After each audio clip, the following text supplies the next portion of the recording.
My name is Megan Huchko, and I'm an obstetrician gynecologist in the School of Medicine and Global Health Institute at Duke.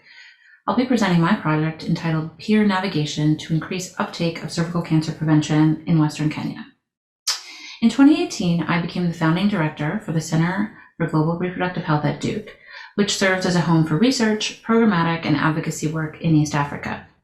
The center has offices at Duke and in Kisumu, Kenya, and is the culmination of my own work in Western Kenya, where I have partnered with government, academic, and private organizations for the past 15 years to develop strategies to prevent cervical cancer, which remains a large burden for women in low and middle-income countries such as Kenya.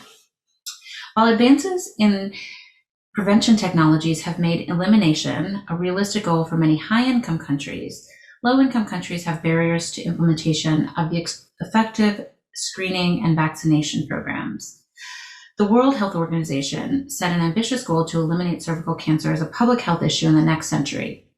As political will galvanizes the financial resources for cervical cancer elimination, programs must seek implementation strategies that meet the needs of the most vulnerable women in their population. In our work to develop strategies to deliver prevention technologies to women in the most underserved areas of Kenya, we have found that although most women face significant financial, logistic, and transportation barriers, many have been able to successfully leverage the support of social networks to overcome these.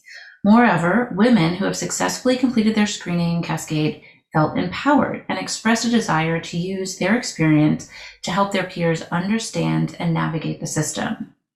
Given these findings and the success of peer mentoring in antenatal and HIV care in similar settings, we felt that a network of peer educators who could use their own experiences, bolstered with training and counseling and health education, would be able to help their fellow community members understand and successfully navigate the cervical cancer prevention cascade from screening through treatment.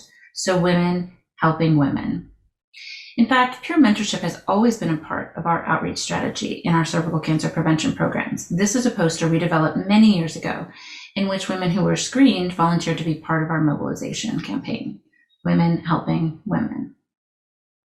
Over the course of the past year and a half, we've used the momentum, support, and feedback of the WomenLift program to move this idea forward, and we've made substantial progress in our efforts to develop a sustainable and effective network of peer educators. Our first step was to identify key stakeholders and champions.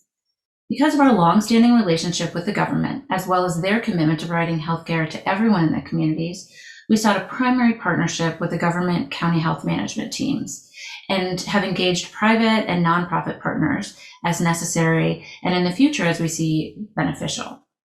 Second, although peer education is not a new concept, we needed to refine the delivery model to determine how women would be selected, how the peer education would be delivered, and how the peer educators would be integrated into the healthcare system. The latter was key to ensuring that peer educators would be up to date with their knowledge of current protocols and service availability, and that they would be able to share information in a way that allowed follow-up and ensured privacy. These protocols were developed, and we were able to identify women who had gone through our cervical cancer prevention program and carry out sensitization and training in 3 sites among women who had previously gone through and received treatment for cervical cancer. Like everyone, our project was impacted by COVID.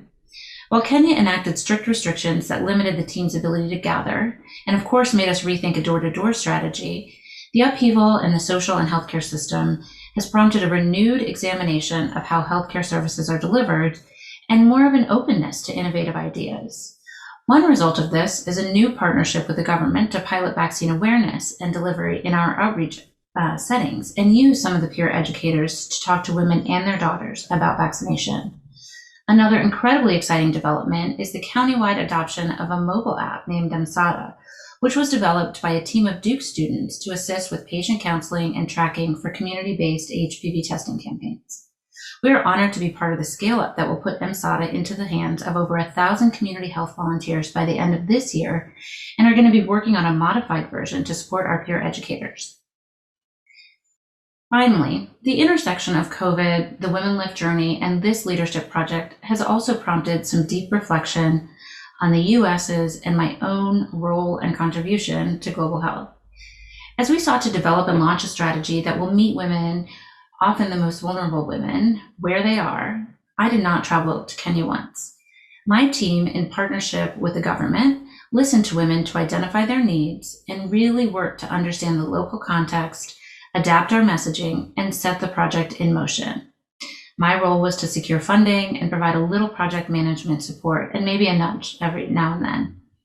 As with many in this cohort, the increasing calls for decolonization of global health, along with the forced distance that came from COVID, have pushed me to think critically about equity among global health partners and how best to work toward that equity while not ignoring our advantages, but rather using them to lift our global health partners.